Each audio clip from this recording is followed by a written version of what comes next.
Resistance movement Hamas announced handing over 3 Israeli detainees as part of the ceasefire agreement with the Zionist regime of Israel. Our collaborator Huda Hegazi brings us more details.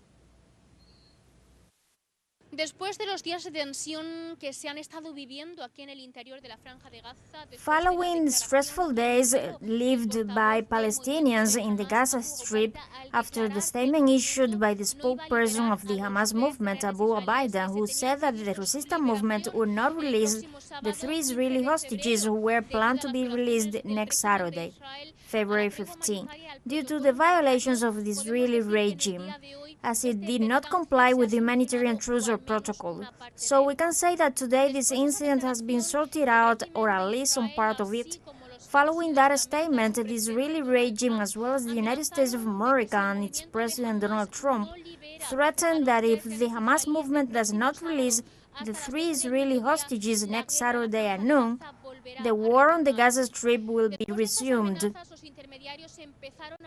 Following Trump's menaces, mediators began to do their work, so they increased their efforts to try to save the humanitarian truce, which was literally at the edge of collapsing. Mediators have been holding meetings with the delegation of Hamas leaders, presided by leader Jalil al-Ghaya.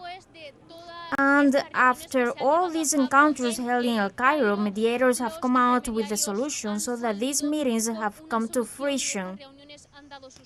Mediators have pressed the Hamas movement to release 3 Israeli hostages on Saturday. Likewise, they have provided guarantees to the Hamas movement that they will press the Israeli regime to make it comply with the truce, that is, Israel must end military aggressions on the Gaza Strip. In addition, the regime must follow and be abided by humanitarian protocols, and it must allow the entrance of humanitarian aid as well as heavy materials, tents and caravans. And after mediators' pressure, we have to say that today the Hamas movement and its military wing Al-Qassam brigades announced tomorrow on Saturday they will carry out the hostages for prisoner swap, and they revealed that the 3 Israeli hostages' full names who will be released tomorrow. Let's add that one of the 3 hostages has U.S. nationality, while other has a Russian nationality.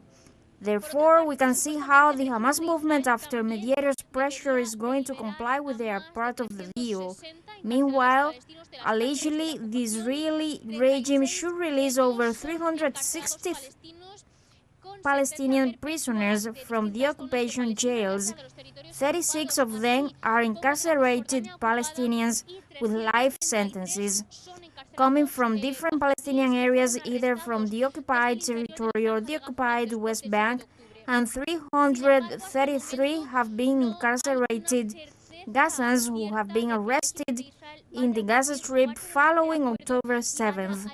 However, so far there's no certainty that the Israeli regime will comply with its part of the deal, so that Israel releases the incarcerated Palestinians. Likewise, lately, the governmental office of media announced that Israel continues not allowing the entry of heavy material related to tents and even caravans inside the Gaza Strip. Therefore, by this statement, we can guess one thing. What we can guess is that after mediators' pressure, the Hamas movement will abide by and carry out its part of the deal.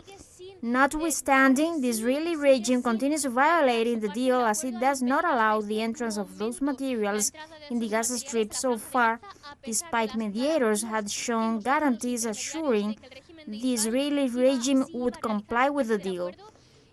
Hence, after this statement issued by the Government Office of Media, the Hamas movement has ensured in a clear manner that if tomorrow, following the release of hostages, the Israeli regime keeps up not complying with its part of the deal, not pursuing humanitarian protocols such as allowing the entrance of humanitarian aid to the Gaza Strip, the movement will have a serious response and the aftermath will be quite negative, and thus we can say that even though tomorrow the movement will release the hostages, there is a still active crisis between the Hamas movement and the Israeli regime, and the aftermath can be very negative.